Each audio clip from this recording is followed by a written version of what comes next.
Sigmund Freud. 5. Totem e tabu. O interesse científico da psicanálise, 1913. Parte 1.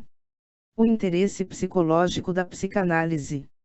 A psicanálise é um procedimento médico que visa a cura de certas formas de doenças nervosas, as neuroses, através de uma técnica psicológica. Num pequeno volume publicado em 1910, descreve a evolução da psicanálise a partir do procedimento catártico de Joseph Breuer e de sua relação com as teorias de Charcot e Pierre Janet. Podemos citar como exemplos de distúrbios que são acessíveis ao tratamento psicanalítico as convulsões histéricas e as paralisias, bem como os diversos sintomas da neurose obsessiva, ideias e ações obsessivas. Todas elas são condições que estão ocasionalmente sujeitas à recuperação espontânea e dependem da influência pessoal do médico, de uma maneira fortuita que ainda não foi explicada.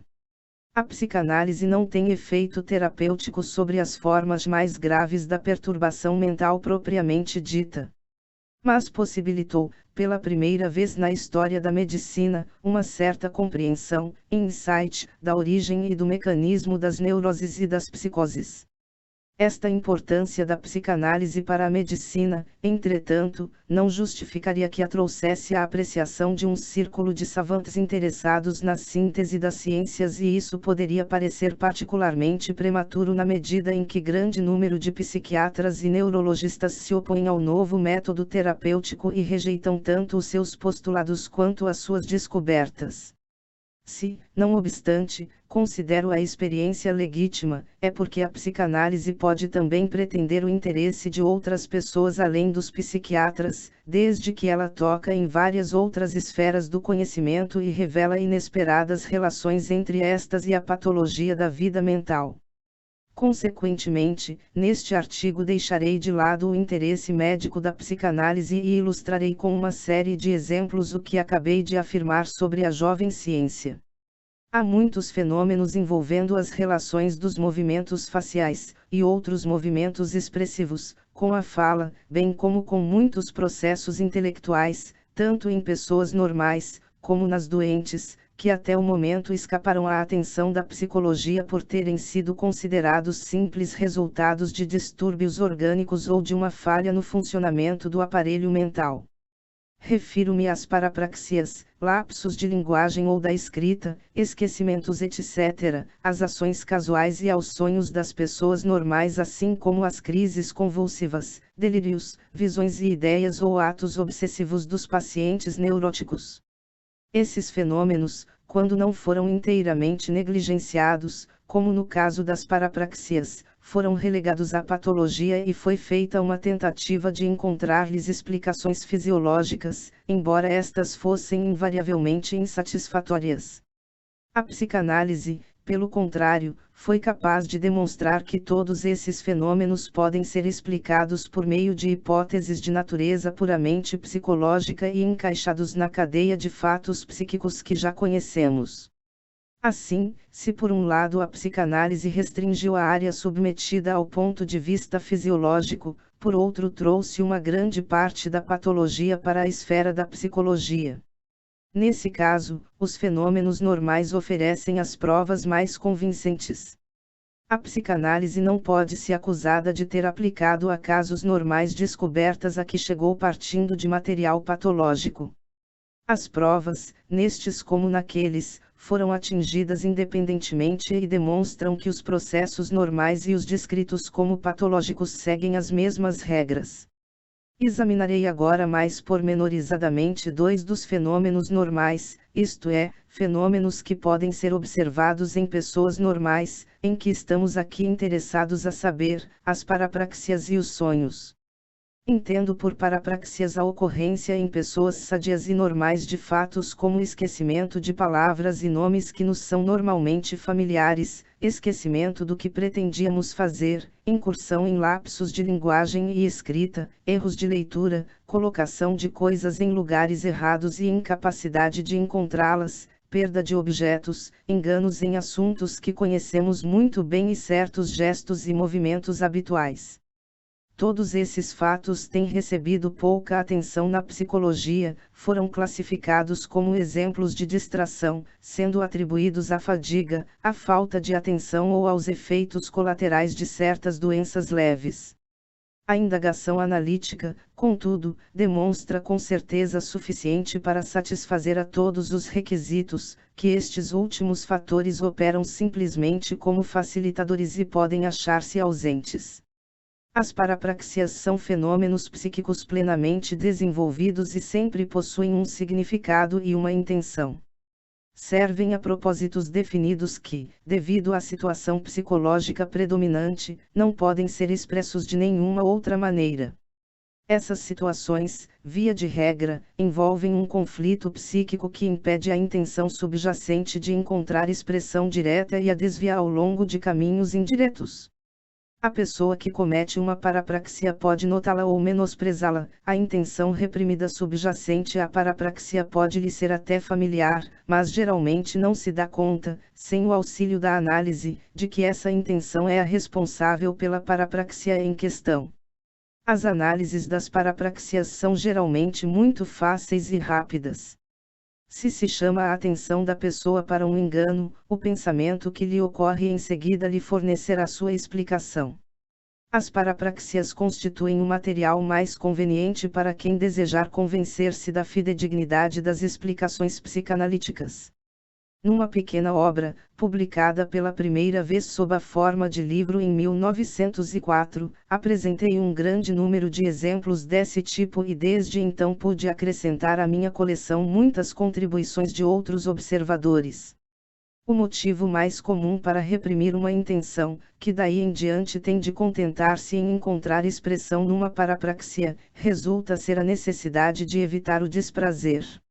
Assim, esquecemos obstinadamente um nome próprio se nutrimos um rancor secreto contra o seu possuidor, esquecemos de levar adiante uma intenção se, na realidade, formulamo-la contra a vontade apenas pressionados por alguma convenção. Para dar um exemplo, perdemos um objeto se ele faz lembrar alguém com quem tivemos uma briga, a pessoa que nos deu o objeto, por exemplo. Tomamos o trem errado se estivermos fazendo uma viagem contra a vontade e preferíssemos estar noutro lugar. Esta necessidade de evitar o desprazer é percebida mais claramente no que se refere ao esquecimento de impressões e experiências, fato que já fora observado por muitos escritores antes que a psicanálise existisse.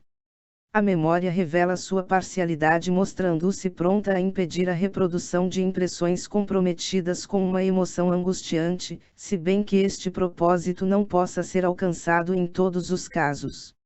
Noutros casos, a análise de uma parapraxia é menos simples e exige explicações menos óbvias, devido à entrada em ação de um processo que descrevemos como deslocamento. Podemos, por exemplo, esquecer o nome de uma pessoa contra quem não temos nenhuma objeção. A análise mostrará, contudo, que o nome despertou a lembrança de outra pessoa, que tem o mesmo nome ou cujo som é semelhante, com a qual temos boas razões para antipatizar. Essa conexão levou ao esquecimento do nome da pessoa inocente, a intenção de esquecer foi, por assim dizer, deslocada ao longo de certa linha de associação. A intenção de evitar o desprazer não é a única que pode encontrar seu escoadouro nas parapraxias. Em muitos casos a análise revela outros propósitos que foram reprimidos numa situação específica e que só se podem fazer sentir, por assim dizer, como perturbações secundárias. Assim, um lapso de linguagem frequentemente servirá para atrair as opiniões que a pessoa que fala deseja ocultar de seu interlocutor. Os lapsos de linguagem foram entendidos nesse sentido por vários grandes escritores e com esse intuito empregados em suas obras. A perda de objetos preciosos com frequência mostra ser um ato de sacrifício destinado a impedir algum mal esperado. Muitas outras superstições também sobrevivem sob a forma de parapraxias em pessoas instruídas. A colocação de objetos em lugares errados via de regra significa a intenção de livrar-se deles. Os estragos que uma pessoa causa aos seus próprios objetos, ostensivamente por acidentes, podem ter o sentido de tornar necessário a aquisição de algo melhor e assim por diante. Não obstante, a despeito da aparente trivialidade destes fenômenos, a explicação psicanalítica das parapraxias implica algumas ligeiras modificações em nossa visão do mundo. Descobrimos que mesmo pessoas normais são movidas por motivos contraditórios com muito mais frequência do que era de se esperar. O número de ocorrências que podem ser descritas como acidentais é consideravelmente pequeno. É quase uma consolação poder excluir a perda de objetos dos acontecimentos fortuitos da vida. Nossos enganos com frequência resultam ser um disfarce para nossas intenções secretas. Mas, o que é mais importante, muitos acidentes sérios que de outro modo teríamos atribuído inteiramente ao acaso revelam, quando analisados, a participação da própria volição do sujeito, embora sem ser claramente admitida por ele. A distinção entre um acidente casual e autodestruição deliberada, que na prática muitas vezes é tão difícil de precisar, torna-se ainda mais dúbia quando examinada de um ponto de vista psicanalítico. A explicação das parapraxias deve o seu valor teórico à facilidade com que podem ser solucionadas e à sua frequência nas pessoas normais. Entretanto, o sucesso da psicanálise em explicá-las é ultrapassado de muito, em importância, por outra conquista realizada pela própria psicanálise relacionada com outro fenômeno da vida mental normal. Trata-se de interpretação de sonhos, que causou o primeiro conflito da psicanálise com a ciência oficial, o que passou a ser seu destino. A pesquisa médica explica os sonhos como sendo fenômenos puramente somáticos, sem sentido ou significação, e considera-os como a reação de um órgão mental, mergulhado em estado de sono, aos estímulos físicos que o mantêm parcialmente desperto. A psicanálise eleva a condição dos sonhos a de atos psíquicos possuidores de sentido e intenção e com um lugar na vida mental do indivíduo, apesar de sua estranheza, incoerência e absurdo. Segundo esse ponto de vista, os estímulos somáticos simplesmente desempenham o papel de material que é elaborado no decurso da construção do sonho. Não existe um meio termo entre essas duas opiniões sobre os sonhos. O argumento usado contra a hipótese fisiológica é a sua esterilidade, e o que pode ser argumentado em favor da hipótese psicanalítica é o fato de ter traduzido e dado um sentido a milhares de sonhos, usando esse sentido para iluminar os pormenores mais íntimos da mente humana. Dediquei um volume publicado em 1900 ao importante tema da interpretação de sonhos e tive a satisfação de ver as teorias nele apresentadas serem confirmadas e ampliadas por contribuições de quase todos os estudiosos do campo da psicanálise. Há uma concordância geral no sentido de que a interpretação de sonhos é a pedra fundamental da obra psicanalítica e que suas descobertas constituem a mais importante contribuição da psicanálise à psicologia. Não posso me deter aqui na técnica por meio da qual se chega a uma interpretação dos sonhos, nem tampouco apresentar as bases das conclusões a que a investigação psicanalítica conduziu. Tenho de restringir-me a enunciar alguns novos conceitos, comunicando minhas descobertas e ressaltando sua importância para a psicologia normal. A psicanálise, portanto, demonstrou os fatos que se seguem. Todos os sonhos têm um significado. Sua estranheza é devida a distorções que foram feitas na expressão desse significado.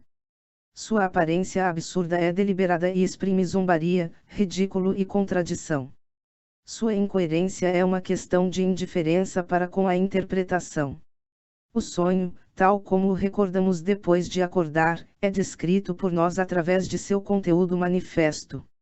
No processo de interpretação deste, somos conduzidos aos pensamentos oníricos latentes, que jazem ocultos por trás do conteúdo manifesto, e são por este representados.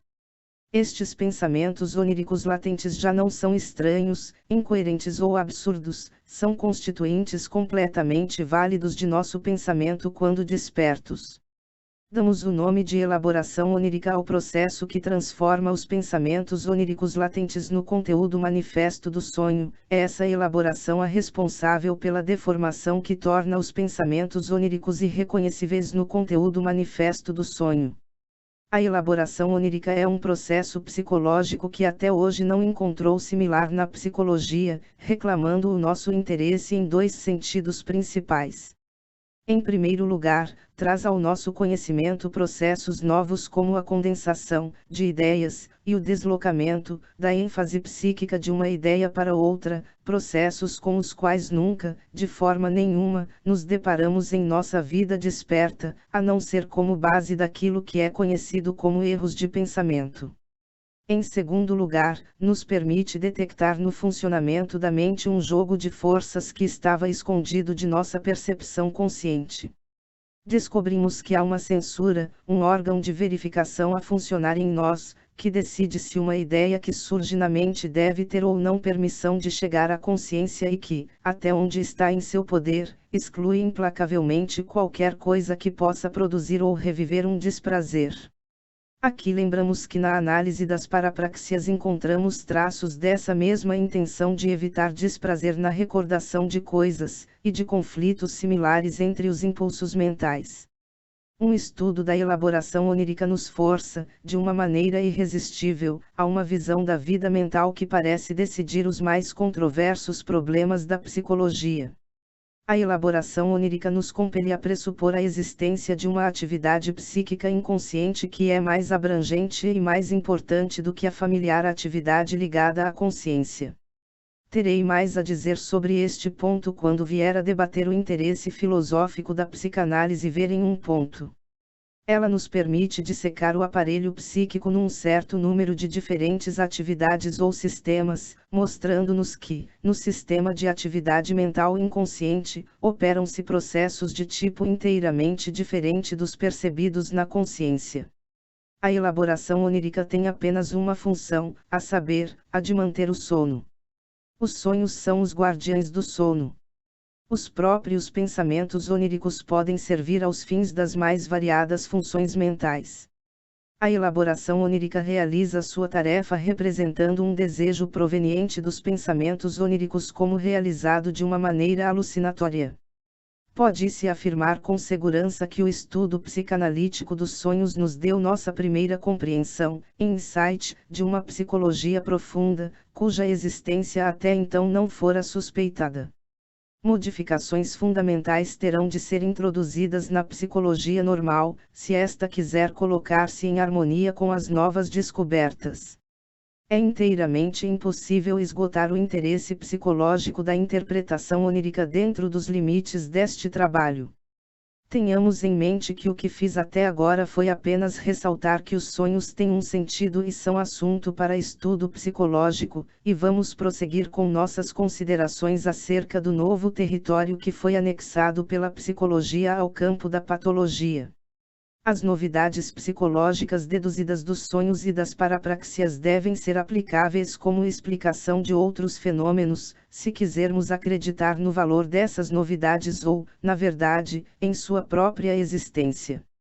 E descobrimos de fato que a psicanálise demonstrou que as hipóteses da atividade mental inconsciente, da censura e repressão e da deformação e substituição, às quais chegamos a partir do estudo dos fenômenos normais, também nos permitem uma primeira compreensão de um certo número de fenômenos patológicos e, se poderia dizer, nos dão a chave de todos os enigmas da psicologia das neuroses. Assim, os sonhos devem ser encarados como os protótipos normais de todas as estruturas psicopatológicas. Quem compreender os sonhos pode também apreender o mecanismo psíquico das neuroses e psicoses. Partindo dos sonhos, as investigações psicanalíticas nos permitiram uma psicologia das neuroses que está sendo construída, continuamente, peça por peça. Mas o que está sendo tratado aqui, o interesse psicológico da psicanálise, obriga-nos a penetrar mais profundamente em apenas dois aspectos deste vasto tema: a demonstração de que muitos fenômenos patológicos que até aqui se acreditou exigirem explicações fisiológicas são na realidade atos psíquicos, e a demonstração de que os processos que conduzem a consequências anormais podem ser atribuídos a forças motivadoras de origem psíquica. Ilustrarei a primeira dessas teses com alguns exemplos. Há muito tempo as crises histéricas foram reconhecidas como sinais de aumento de excitação emocional e equiparadas a irrupções de afeto. Charcot tentou reduzir a multiplicidade de suas modalidades de manifestação por meio de fórmulas descritivas. Pierre Janet identificou as ideias inconscientes em ação por trás de tais crises, enquanto que a psicanálise demonstrou que elas são representações miméticas de cenas, realmente vivenciadas ou apenas inventadas, com que a imaginação do paciente se ocupa, sem que se torne consciente delas. O sentido dessas pantomimas é ocultado dos espectadores por meio de condenações de deformações dos atos que elas representam. E isso se aplica igualmente àqueles atos que são descritos como sintomas crônicos de pacientes histéricos. Todos são representações miméticas ou alucinatórias de fantasias que dominam inconscientemente a vida emocional do indivíduo e que têm o sentido de realizações de desejos secretos e reprimidos. O caráter atormentador desses sintomas se deve ao conflito interno a que a mente do paciente é levada, pela necessidade de combater esses desejos inconscientes. No outro distúrbio neurótico, a neurose obsessiva, os pacientes se tornam vítimas de cerimoniais aflitivos e aparentemente insensatos, que assumem a forma de uma repetição rítmica dos atos mais triviais, tais como lavar-se ou vestir-se, ou de executar injunções sem sentido ou obedecer a proibições misteriosas. Foi nada menos que um triunfo da pesquisa psicanalítica conseguir demonstrar que todos esses atos obsessivos, mesmo os mais insignificantes e triviais, têm um sentido e são reflexos, traduzidos em termos indiferenciados, dos conflitos da vida dos pacientes, da luta entre tentações e restrições morais, reflexos do próprio desejo proscrito e da punição e expiação em que esse desejo incorre. Noutra forma da mesma perturbação, a vítima sofre de ideias atormentadoras, obsessões, que a ela se impõem, sendo acompanhadas por emoções cujo caráter e intensidade são muitas vezes explicados apenas de maneira muito inadequada pelos termos das próprias ideias obsessivas. A investigação analítica demonstrou, nesse caso, que as emoções são plenamente justificadas, visto corresponderem a autocensuras que se baseiam em algo que é, pelo menos, psiquicamente real. Mas as ideias a que essas emoções estão ligadas não são as originais, tendo chegado à posição presente por um processo de deslocamento, substituindo algo que foi reprimido. Se esses deslocamentos puderem ser invertidos, estará aberto o caminho para a descoberta das ideias reprimidas, e se descobrirá que a relação entre a emoção e a ideia é perfeitamente apropriada. Noutra perturbação neurótica, a demência precoce, parafrenia ou esquizofrenia, condição na realidade incurável, o paciente fica, nos casos mais graves, num estado evidente de completa apatia. Com frequência as únicas ações que lhe restam são certos movimentos e gestos monotonamente repetidos e que têm o nome de estereotipias. Uma investigação analítica desse tipo de resíduos, feita por Jung, demonstrou constituírem os remanescentes de ações miméticas perfeitamente significativas, as quais, em certa época, expressaram os desejos dominantes do indivíduo.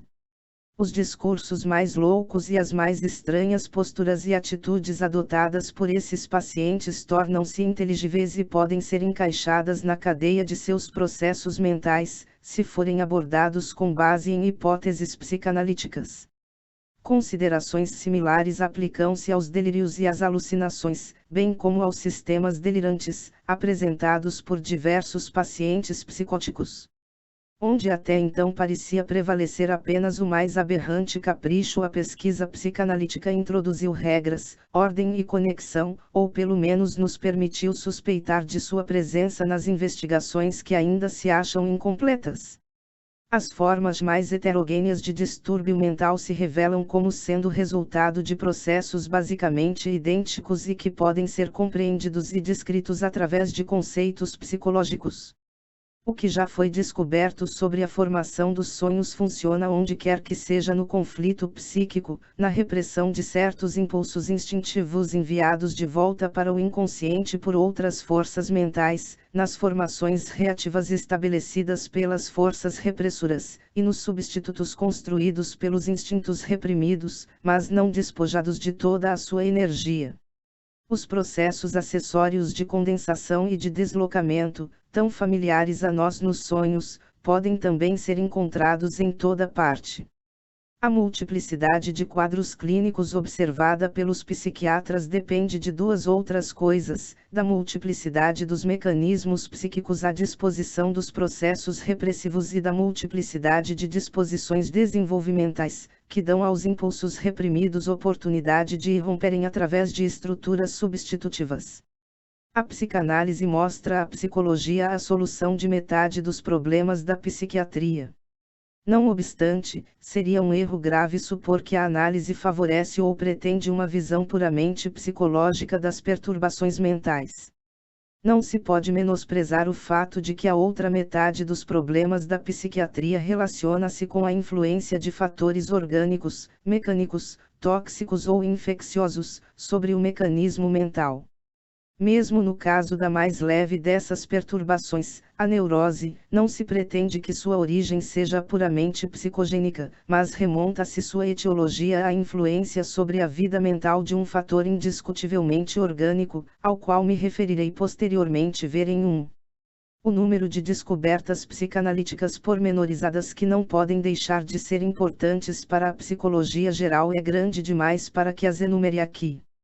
Farei referência apenas a dois outros pontos. A psicanálise não hesita em atribuir aos processos emocionais a primazia na vida mental, e revela nas pessoas normais uma inesperada quantidade de perturbações afetivas e de ofuscamento do intelecto numa frequência que não é inferior à verificada em pessoas doentes.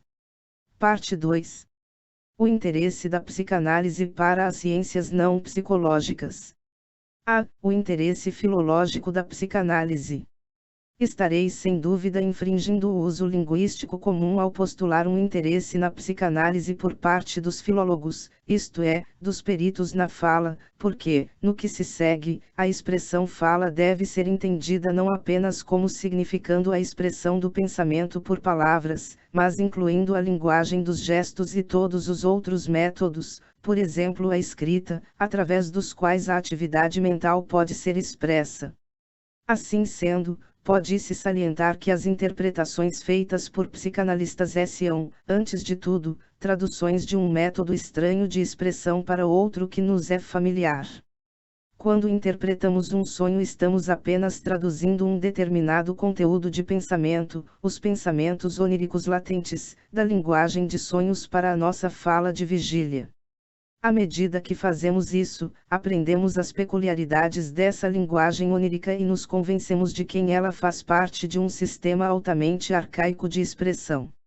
Assim, para dar um exemplo, não existe uma indicação especial para o negativo na linguagem dos sonhos. Os contrários podem se representar uns aos outros no conteúdo do sonho e serem representados pelo mesmo elemento.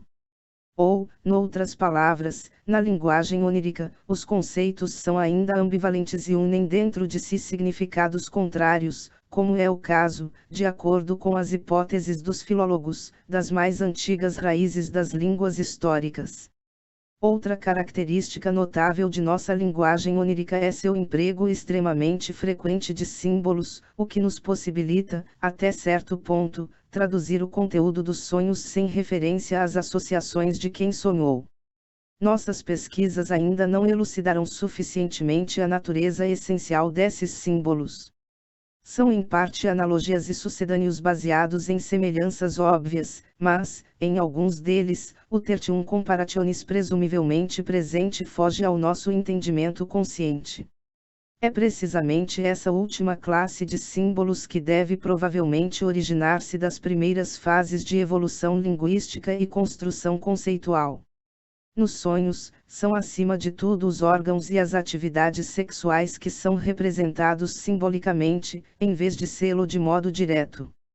Um filólogo de Uppsala, Hans Sperber, apenas recentemente, 1912, tentou provar que as palavras que originalmente representavam atividades sexuais, sofreram, com base em analogias dessa espécie, uma modificação de grandes e extraordinárias consequências em seu significado.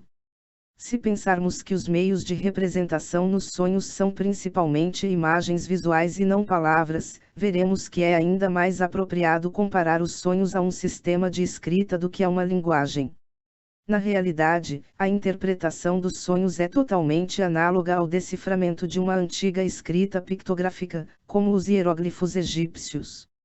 Em ambos os casos há certos elementos que não se destinam a ser interpretados, ou lidos, segundo for o caso, mas têm por intenção servir de determinativos, ou seja, estabelecer o significado de algum outro elemento. A ambiguidade dos diversos elementos dos sonhos encontra paralelo nesses antigos sistemas de escrita, bem como a omissão de várias relações, que em ambos os casos tem de ser suprida pelo contexto. Se esta concepção do método de representação nos sonhos ainda não foi levada avante, isto, como facilmente se compreenderá, deve ser atribuído ao fato de os psicanalistas ignorarem completamente a atitude e o conhecimento com que um filólogo abordaria um problema como o apresentado pelos sonhos.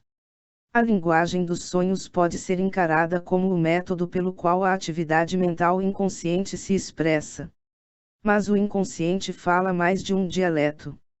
De acordo com as diferentes condições psicológicas que orientam e distinguem as diversas formas de neurose, encontramos modificações regulares na maneira pela qual os impulsos mentais inconscientes se expressam. Enquanto a linguagem de gestos da histeria concorda em geral com a representação pictórica dos sonhos e das visões etc., a linguagem de pensamento das neuroses obsessivas e das parafrenias, demência precoce e paranoia, apresenta peculiaridades idiomáticas especiais, que, num certo número de casos, fomos capazes de compreender e interrelacionar.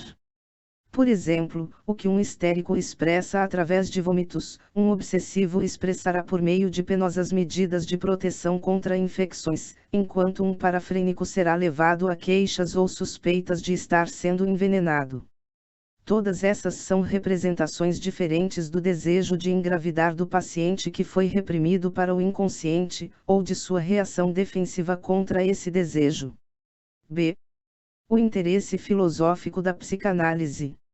A filosofia, até onde se apoia na psicologia, não poderá deixar de levar integralmente em conta as contribuições psicanalíticas à psicologia e de reagir a esse novo enriquecimento de nossos conhecimentos, tal como o fez em relação a todo o progresso digno de consideração nas ciências especializadas. Em particular, o estabelecimento da hipótese de atividades mentais inconscientes deve compelir a filosofia a decidir por um lado ou outro e, se aceitar a ideia, modificar suas próprias opiniões sobre a relação da mente com o corpo, de maneira a se poderem conformar ao novo conhecimento. É verdade que a filosofia repetidamente tratou do problema do inconsciente, mas, com poucas exceções, os filósofos assumiram uma ou outra das duas posições seguintes: ou o seu inconsciente foi algo de místico, intangível e indemonstrável, cuja relação com a mente permaneceu obscura, ou identificaram o mental com o consciente e passaram a deduzir dessa definição que aquilo que é inconsciente não pode ser mental nem assunto da psicologia. Essas opiniões devem ser atribuídas ao fato de os filósofos terem formado seus julgamentos sobre o inconsciente sem estarem familiarizados com os fenômenos da atividade mental inconsciente e, assim, sem qualquer suspeita de até onde esses fenômenos se assemelham aos conscientes ou em que aspectos deles diferem. Se alguém, tendo esse conhecimento, não obstante se aferrar à convicção que iguala o consciente ao psíquico e, consequentemente, nega ao inconsciente o atributo de ser psíquico, nenhuma objeção, naturalmente, pode ser feita, à exceção de que essa distinção resulta ser altamente impraticável, pois é fácil descrever o inconsciente e acompanhar seus desenvolvimentos, se o abordarmos pelo lado de sua relação com o consciente, com o qual tem tanto em comum. Por outro lado, parece não haver ainda possibilidade de abordá-lo pelo lado dos acontecimentos ou fatos físicos, de maneira que se acha destinado a continuar sendo assunto de estudo psicológico. Existe ainda outra maneira pela qual a filosofia pode estimular-se na psicanálise, e essa é tornando-se ela própria tema da pesquisa psicanalítica. As teorias e sistemas filosóficos foram obra de um pequeno número de homens de notável individualidade. Em nenhuma outra ciência a personalidade de cientista desempenha um papel tão grande quanto na filosofia. E hoje, pela primeira vez, a psicanálise nos permite elaborar uma psicografia de uma personalidade. Ver adiante a seção sociológica, ver em um ponto. Ela nos ensina a identificar as unidades afetivas, os complexos dependentes de instintos cuja presença é presumida em cada indivíduo e possibilita o estudo das transformações e produtos finais que surgem dessas forças instintivas. Revela as relações da disposição constitucional de uma pessoa e dos acontecimentos de sua vida com as realizações abertas a ela, em virtude de seus dons peculiares. Pode fazer conjecturas, com mais ou menos certeza, através da obra de um artista, sobre a personalidade íntima que reside por trás dela. Da mesma maneira, a psicanálise pode indicar os motivos subjetivos e individuais existentes por trás das teorias filosóficas que surgiram aparentemente de um trabalho lógico imparcial e chamar a atenção do crítico para os pontos fracos do sistema. Não é atribuição da psicanálise, entretanto, empreender tal crítica ela mesma, porque, como se pode imaginar, o fato de uma teoria ser psicologicamente determinada não invalida em nada sua verdade científica. C. O interesse biológico da psicanálise. A psicanálise não teve a sorte de ser acolhida, como outras ciências novas, com o incentivo simpático daqueles que se acham interessados no progresso do saber. Por longo tempo foi desprezada e, quando por fim não mais podia ser negligenciada, tornou-se, por razões emocionais, objeto dos mais violentos ataques por parte de pessoas que não se deram ao trabalho de conhecê-la bem. Essa recepção inamistosa deve-se a uma única circunstância: numa primeira fase de suas pesquisas, a psicanálise foi levada à conclusão de que as doenças nervosas constituíam a expressão de um distúrbio da função sexual, sendo assim conduzida a dedicar sua atenção à investigação dessa função, que tinha sido negligenciada por tempo demasiado. Mas qualquer pessoa que respeite a regra de que o julgamento científico não deve ser influenciado por atitudes emocionais atribuirá um alto grau de interesse biológico à psicanálise, por causa dessas próprias investigações, e há de encarar as resistências a ela como uma prova real em favor da correção de suas afirmações. A psicanálise fez justiça à função sexual no homem fazendo um exame pormenorizado de sua importância na vida prática e mental, importância que foi enfatizada por tantos escritores criativos e por alguns filósofos, mas nunca fora reconhecida pela ciência. De início, no entanto, foi necessário ampliar o conceito indevidamente restrito de sexualidade, ampliação justificada pela conexão com as extensões da sexualidade que ocorrem nas chamadas perversões e com o comportamento das crianças. Resultou ser impossível sustentar por mais tempo que a infância era assexual, sendo invadida pela primeira vez por uma súbita incursão de impulsos sexuais na época da puberdade. Pelo contrário, quando os artifícios protetores da parcialidade e do preconceito foram afastados, a observação não encontrou dificuldade em revelar que interesses e atividades sexuais se acham presentes na criança, em quase todas as idades desde o começo da vida mesmo. A importância dessa sexualidade normal dos adultos surge da sexualidade infantil, não é prejudicada pelo fato de não podermos em todos os pontos traçar uma linha clara entre ela e a atividade assexual de uma criança. Difere, entretanto, daquilo que é descrito como a sexualidade normal dos adultos. Inclui os germes de todas aquelas atividades sexuais que, na vida posterior, apresentam agudo contraste com a vida sexual normal, sendo tidas como perversões e, assim, fadadas a parecerem incompreensíveis e viciadas. A sexualidade normal dos adultos surge da sexualidade infantil através de uma série de desenvolvimentos, combinações de visões e repressões que dificilmente se completam com perfeição ideal, deixando consequentemente em seu rastro predisposições a uma regressão da função, sob a forma de doença. A sexualidade infantil apresenta duas outras características que são importantes do ponto de vista biológico. mostra ser formada de certo número de instintos componentes que parecem estar ligados a certas regiões do corpo, zonas erógenas, surgindo alguns deles desde o início em pares opostos, instintos com um objetivo ativo e outro passivo. Assim como na vida posterior, o que é amado não são simplesmente os órgãos sexuais do objeto, mas todo o seu corpo. Também desde o começo não são simplesmente os órgãos genitais, mas muitas outras partes do corpo que constituem sede da excitação sexual e reagem a estímulos apropriados com prazer sexual. Esse fato tem estreita relação com a segunda característica da sexualidade infantil, ou seja, com o fato de que no início, ela se acha ligada às funções autopreservativas da nutrição e da excreção e, com toda a probabilidade, da excitação muscular e da atividade sensorial. Se examinarmos a sexualidade do adulto com o auxílio da psicanálise e considerarmos a vida das crianças à luz dos conhecimentos que assim obtivermos, perceberemos que a sexualidade não é simplesmente uma função que serve aos fins da reprodução, no mesmo nível que a digestão, a respiração, etc. Trata-se de algo muito mais independente, que se coloca em contraste com todas as outras atividades do indivíduo e só é forçado a uma aliança com a economia individual após um complicado curso de desenvolvimento que envolve a imposição de numerosas restrições. Casos em teoria inteiramente concebíveis em que os interesses desses impulsos sexuais deixam de coincidir com a autopreservação do indivíduo parecem realmente ser apresentados pelo grupo das doenças neuróticas, porque a fórmula final a que a psicanálise chegou quanto à natureza das neuroses é a seguinte: o conflito primário que leva às neuroses é um conflito entre os instintos sexuais e os instintos que sustentam o ego. As neuroses representam uma dominação mais ou menos parcial do ego pela sexualidade, depois de terem falhado os esforços do ego para reprimi-la.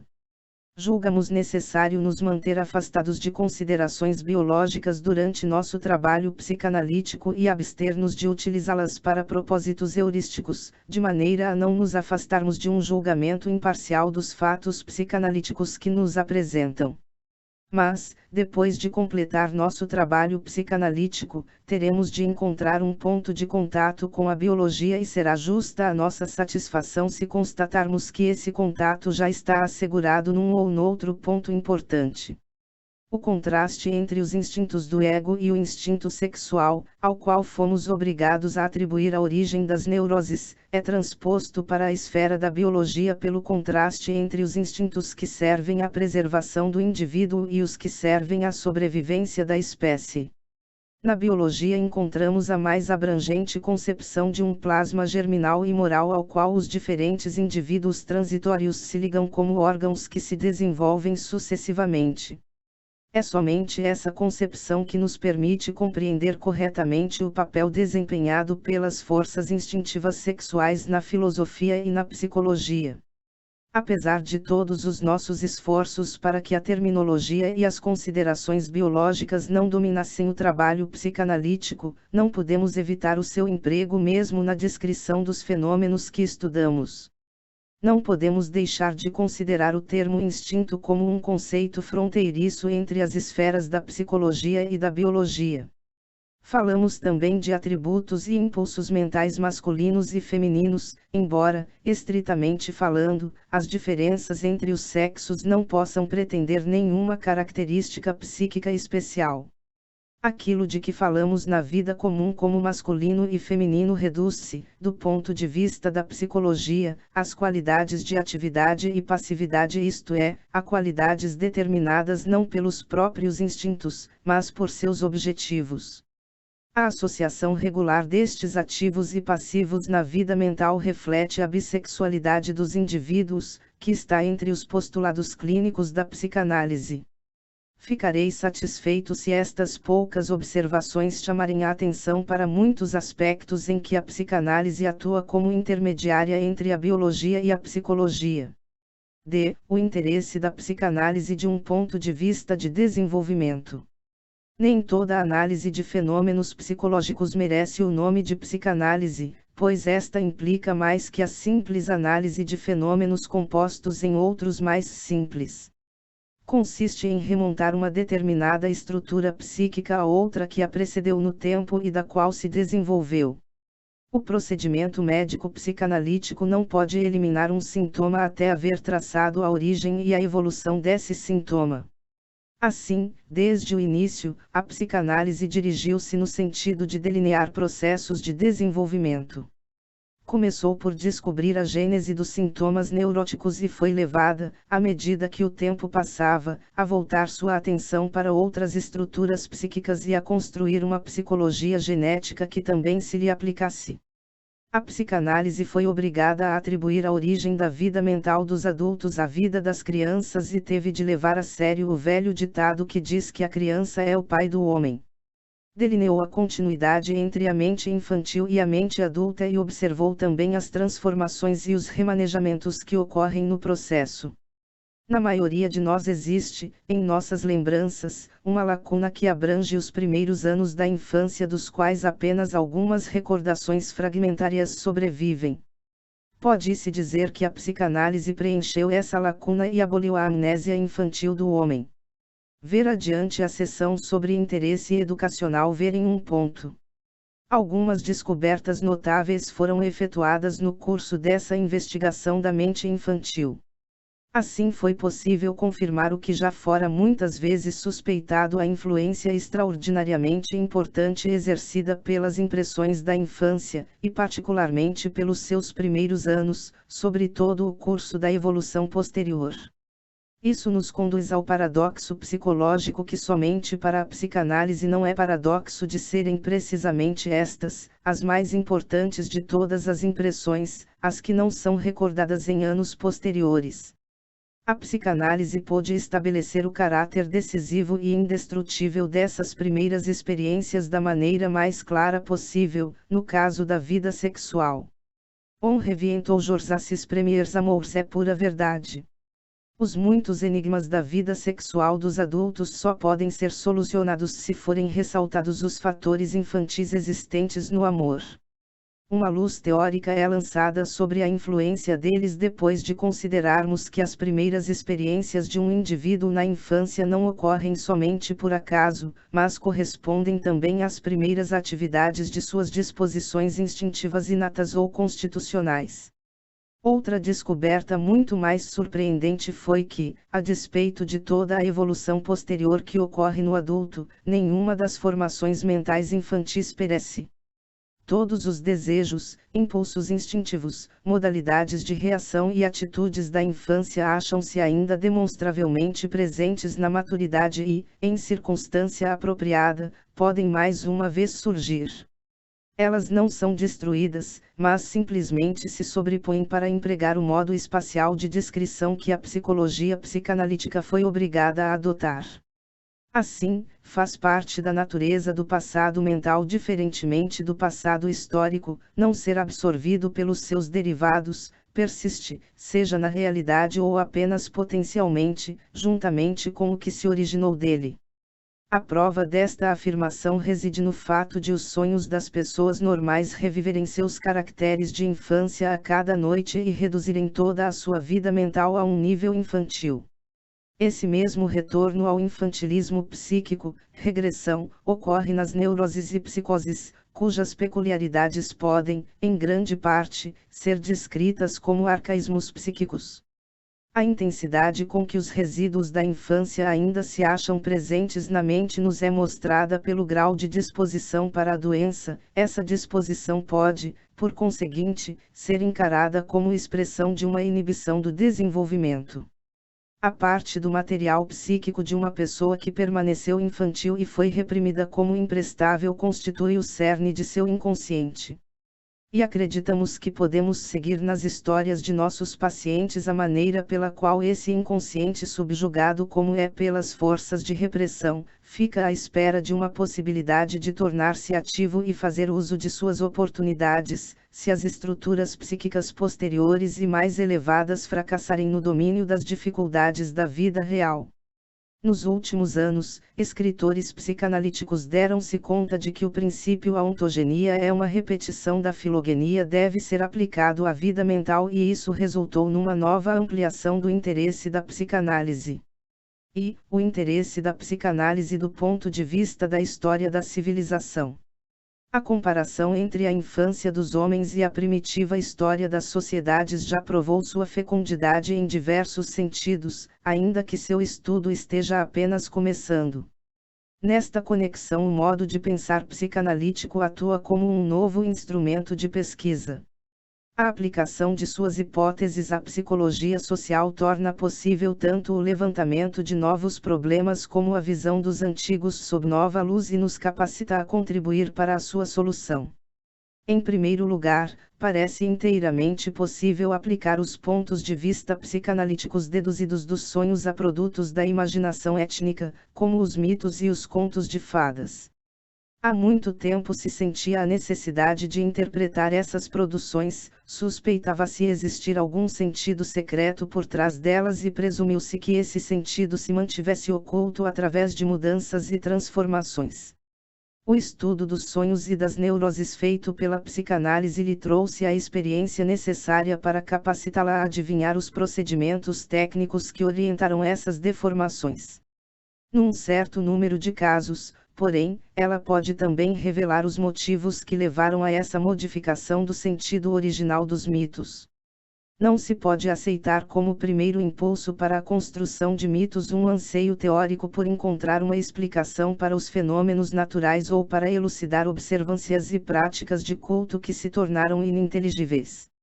A psicanálise procura esse impulso nos mesmos complexos psíquicos, nas mesmas inclinações emocionais que descobriu como sendo a base dos sonhos e dos sintomas. Uma aplicação semelhante de seus pontos de vista, suas hipóteses e suas descobertas permitiu à psicanálise lançar luz sobre as origens de nossas grandes instituições culturais, a religião, a moralidade, a justiça e a filosofia. Examinando as primitivas situações psicológicas que poderiam fornecer o motivo para criações desse tipo, ficou em posição de rejeitar certas tentativas de explicação que se baseavam numa psicologia demasiado superficial e substituí-las por uma compreensão, insight, mais penetrante.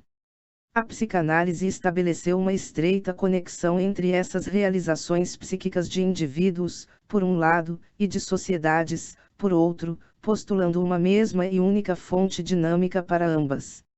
Ela parte da ideia básica de que a principal função do mecanismo mental é aliviar o indivíduo das tensões nele criadas por suas necessidades.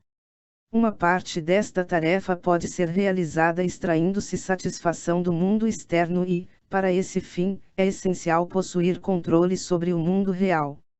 Mas a satisfação de outra parte dessas necessidades, entre elas, certos impulsos afetivos, é regularmente frustrada pela realidade. Isto conduz a uma nova tarefa de encontrar algum outro meio de manejar os impulsos insatisfeitos.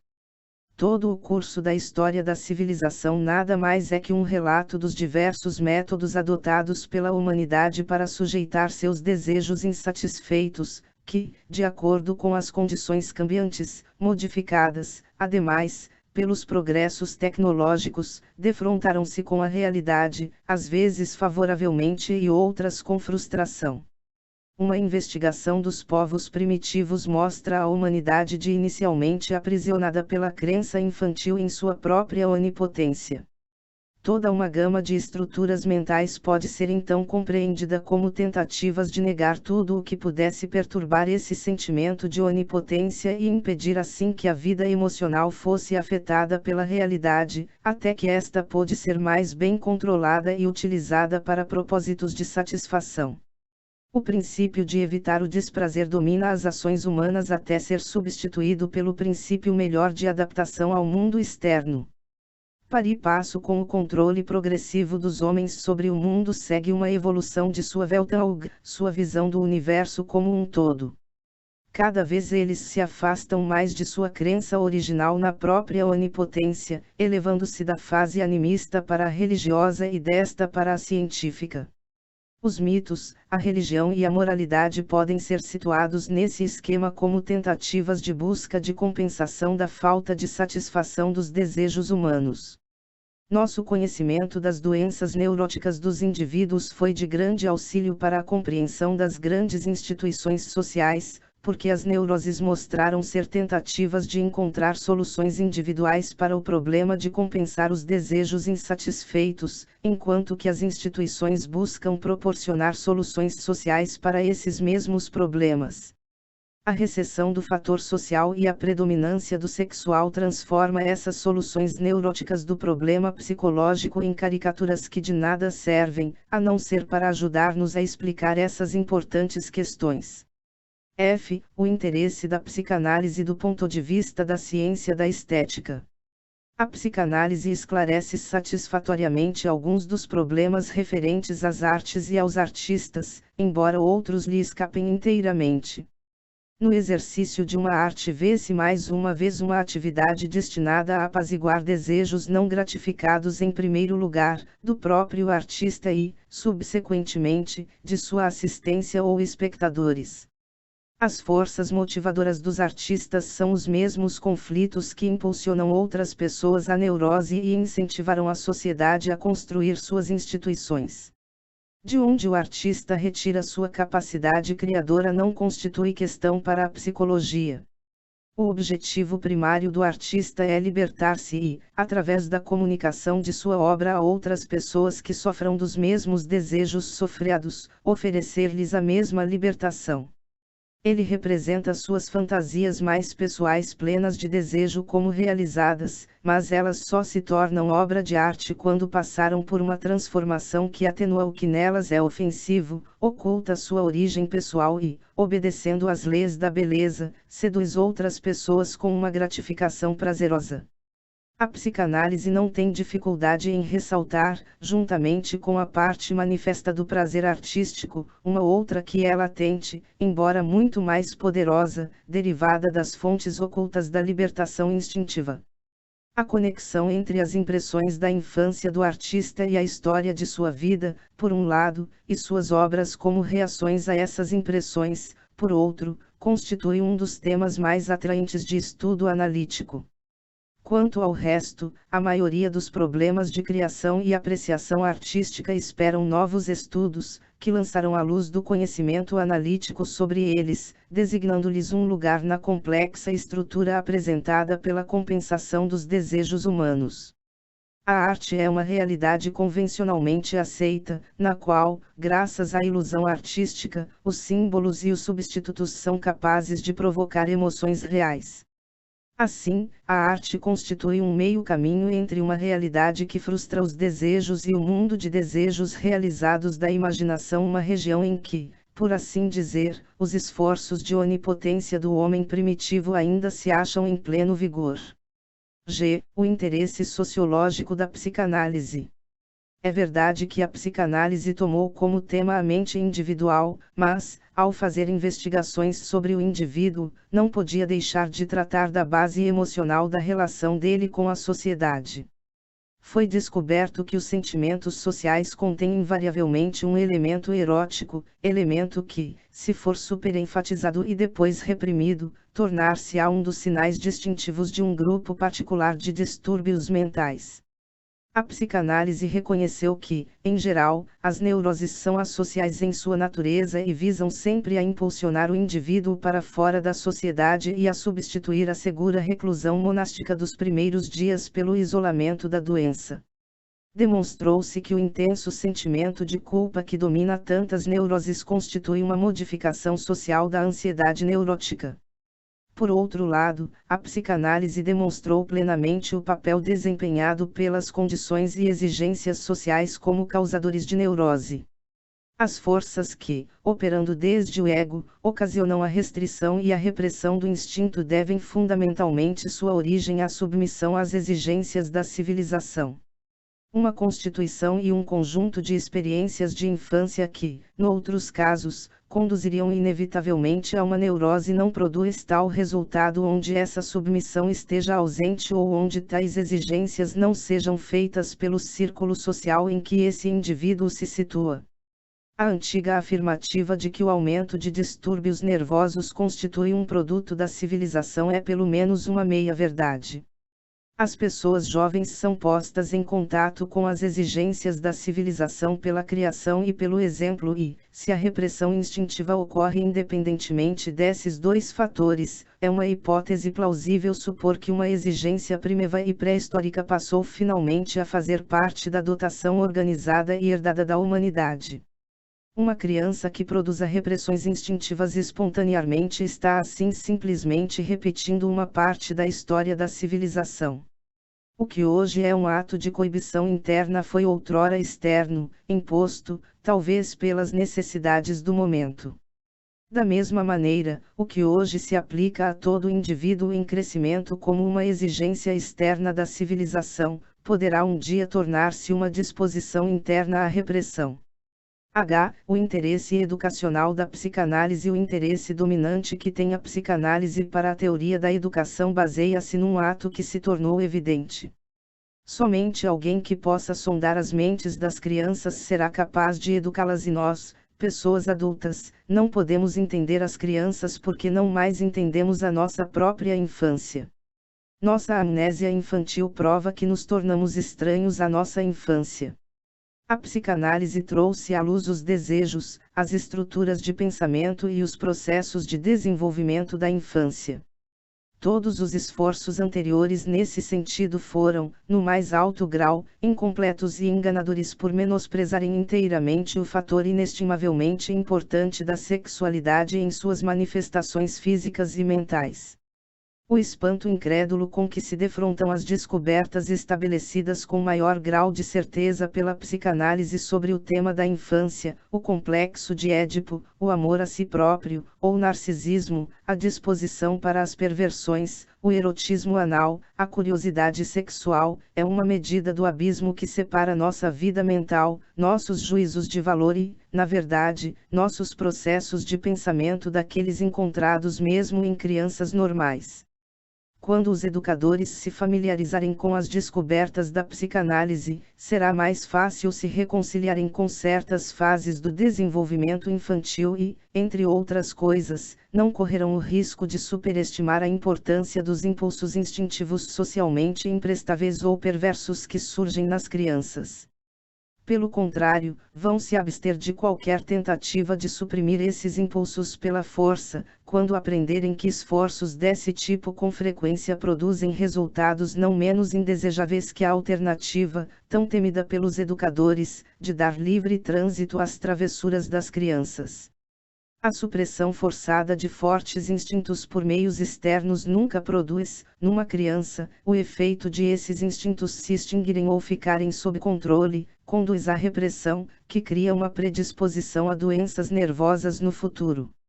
A psicanálise tem frequentes oportunidades de observar o papel desempenhado pela severidade inoportuna e sem discernimento da educação na produção de neuroses, ou o preço, em perda de eficiência e capacidade de prazer, que tem de ser pago pela normalidade na qual o educador insiste. E a psicanálise pode também demonstrar que preciosas contribuições para a formação do caráter são realizadas por esses instintos associais e perversos na criança, se não forem submetidos à repressão, e sim desviados de seus objetivos originais para outros mais valiosos, através do processo conhecido como sublimação. Nossas mais elevadas virtudes desenvolveram-se, como formações reativas e sublimações, de nossas piores disposições. A educação deve escrupulosamente abster-se de soterrar essas preciosas fontes de ação e restringir-se a incentivar os processos pelos quais essas energias são conduzidas ao longo de trilhas seguras. Tudo o que podemos esperar a título de profilaxia das neuroses no indivíduo se encontra nas mãos de uma educação psicanaliticamente esclarecida. Não foi meu objetivo neste artigo colocar ante um público cientificamente orientado uma descrição do alcance e do conteúdo da psicanálise ou de suas hipóteses, problemas e descobertas. Meu objetivo terá sido atingido se eu tiver deixado claras as muitas esferas de conhecimento em que a psicanálise é de interesse e os numerosos vínculos que começou a forjar entre elas. Observações e exemplos da prática analítica. A coleção de pequenas contribuições, de que aqui apresentamos uma primeira parte, exige algumas palavras e introdução. Os casos de doença que chegam à observação de um psicanalista são, naturalmente, de valor desigual no que se refere ao aumento de seus conhecimentos. Há aqueles em que tem de aplicar tudo o que sabe e dos quais nada aprende, e outros que lhe mostram o que já conhece de uma maneira particularmente bem marcada e num isolamento excepcionalmente revelador, de modo que o psicanalista fica em dívida para com eles não apenas pela confirmação, mas também pela ampliação de seus conhecimentos. Temos razões para supor que os processos psíquicos que desejamos estudar não são diferentes na primeira e na segunda espécie de casos, mas decidimos descrevê-los tal como ocorreram nos exemplos favoráveis e claros. De modo semelhante, a teoria da evolução pressupõe que no reino animal a segmentação do ovo se processa da mesma maneira tanto nos casos em que um alto grau de pigmentação está presente, casos desfavoráveis portanto para a observação, como naqueles em que o objeto de estudo é transparente e pouco pigmentado, sendo, por essa razão, escolhidos para observação. Mas os numerosos exemplos que, durante o dia de trabalho de um analista, trazem-lhe uma confirmação do que já sabe, são, na maioria, perdidos de vista, pois reuni-los num todo quase sempre envolve longa demora. Há, portanto, uma certa vantagem em fornecer uma estrutura dentro da qual observações e exemplos desse tipo possam ser publicados e tornados conhecidos de modo geral, sem se esperar que sejam elaborados a partir de um ponto de vista mais generalizado. Sob o título que é aqui introduzido, será oferecido espaço para material dessa espécie. As comunicações serão tão concisas quanto possível. As diferentes contribuições não estão dispostas em qualquer ordem particular. 1. Sonhos com uma causa precipitante não identificada. Uma pessoa que dormia bem acordou certa manhã numa estação de veraneio no Tirol, sabendo que tivera um sonho de que o Papa morrera. Não pôde encontrar explicação para ele. Durante a manhã do mesmo dia, sua esposa lhe disse: ouviu o barulho terrível que os sinos fizeram esta manhã. Não tinha ouvido, mas, evidentemente, sonhara a respeito. A interpretação que seu sonho deu aos sinos foi a sua vingança dos piedosos tiroleses. Segundo os jornais, o Papa achava-se ligeiramente indispostos naquela ocasião. 2. Hora do dia em sonhos. Isso com muita frequência representa a idade da pessoa que sonha em algum período específico de sua infância. Em certos sonhos, 5:15 da manhã significavam a idade de 5 anos e 3 meses, o que era significativo, visto ser a idade do sonhador na ocasião do nascimento de seu irmão mais moço. Muitos exemplos semelhantes. 3. A representação de idades nos sonhos. Uma mulher sonhou que estava caminhando com duas garotinhas que tinham uma diferença de idade de 15 meses. Foi incapaz de lembrar-se de qualquer família de suas relações que tivesse duas filhas nessa situação. Ocorreu-lhe que ambas as crianças representavam ela própria, e que o sonho estava lembrando-lhe que os dois acontecimentos traumáticos de sua infância achavam-se separados um do outro por 15 meses, 13,5 e 4 3/4 anos de idade. 4. Posição ao despertar de um sonho. Uma mulher sonhou que estava deitada de costas e apertando as solas dos pés contra os de outra mulher. Pela análise parecia possível que ela estivesse pensando em cenas de travessuras, que substituíram a lembrança de uma observação de relações sexuais. Quando acordou, reparou que, pelo contrário, estivera deitada sobre o estômago, com os braços cruzados, imitando assim a posição de um homem dando um abraço. 9, 2/4 e 1/4. Ele teve um sonho em que viu 2 quartos familiares que haviam sido transformados num só. Nada de concreto. O sonho dizia respeito aos órgãos genitais femininos e o ânus, que, em criança, ele havia considerado como uma só região, o fundo, de acordo com a teoria da cloaca infantil, enquanto agora sabia existirem duas cavidades e orifícios separados. Uma representação invertida. 10. Sobretudo como símbolo, em sonhos femininos, um sobretudo mantel, em alemão é indiscutivelmente o símbolo de um homem. A assonância linguística pode talvez desempenhar algum papel. 13. Pés, sapatos, vergonhosos. Após vários dias de resistência, a paciente relatou que se sentira muito humilhada porque um jovem que encontrava regularmente perto da casa do médico, e que geralmente a olhava com admiração, na última ocasião olhara desdenhosamente para os seus pés. Na realidade, não tinha razão para sentir-se envergonhada deles. Ela própria deu a explicação, após admitir que havia considerado o jovem como filho do médico, que portanto, por via de transferência, representava o irmão mais velho dela. Seguiu-se então a lembrança de ter tido o hábito de acompanhar o irmão ao banheiro, quando ela tinha aproximadamente 5 anos de idade, e de olhá-lo urinar. Ficava com inveja por não ser capaz de fazê-lo da mesma maneira e certo dia tentaria imitá-lo, inveja do pênis. Ao fazê-lo, no entanto, molhara os sapatos e ficara muito zangada quando o irmão, por causa disso, zombara dela. Durante muito tempo depois, sua ira retornava sempre que o irmão olhava desdenhosamente para os sapatos dela, a fim de lembrar-lhe sua desventura. Acrescentou que essa experiência havia determinado seu comportamento posterior na escola. Se era mal-sucedida em alguma coisa à primeira tentativa, nunca podia forçar-se a tentar de novo, de maneira que em muitas matérias fracassou completamente. Esse é um bom exemplo da maneira pela qual a vida sexual atua como um modelo e influencia o caráter. 15. Autocrítica nos neuróticos. É sempre notável e merece uma atenção especial, quando um neurótico tem o hábito de falar mal de si próprio, expressando uma opinião baixa sobre si mesmo, etc. Como no caso das autocensuras, muitas vezes é possível explicar isso supondo que ele está se identificando com outra pessoa. Em certa paciente, porém, as circunstâncias durante a sessão tornaram necessária uma outra explicação para tal comportamento. Uma jovem senhora, que nunca se cansava de declarar que tinha muito pouca inteligência, não era bem dotada, etc., estava apenas tentando indicar com isso que possuía uma grande beleza física, escondendo essa jactância por trás de sua autocrítica. Tampouco se achava ausente neste caso o que é sempre de se esperar em tais casos, uma referência aos efeitos prejudiciais da masturbação. 19. Considerações de representabilidade. Um homem sonhou que estava puxando uma mulher de detrás de uma cama, ou seja, estava lhe dando preferência.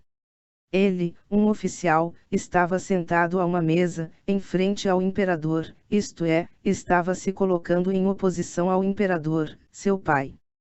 Em ambos os casos o sonhador deu ele mesmo a tradução. 20. Sonhos com pessoas mortas. Se alguém sonha que está falando com pessoas mortas, se reunindo com elas, etc., isso frequentemente representa a sua própria morte. No entanto, se lembrar durante o sonho de que a pessoa em questão se acha morta, o sonhador está repudiando o fato de o sonho representar a sua própria morte. 21. Sonhos fragmentários. Esses sonhos frequentemente contêm apenas os símbolos relacionados com o seu tema. Por exemplo, aqui temos um sonho que ocorreu num contexto de impulsos homossexuais, estava saindo para passear com um amigo. Indistinto, balões. 22. Aparecimento no sonho dos sintomas da doença. Os sintomas da doença, ansiedade, etc., quando aparecem num sonho, parecem de modo geral significar: estou doente por causa disto, isto é, em conexão com os elementos anteriores do sonho. Tais sonhos, por conseguinte, correspondem a uma continuação da análise no sonho.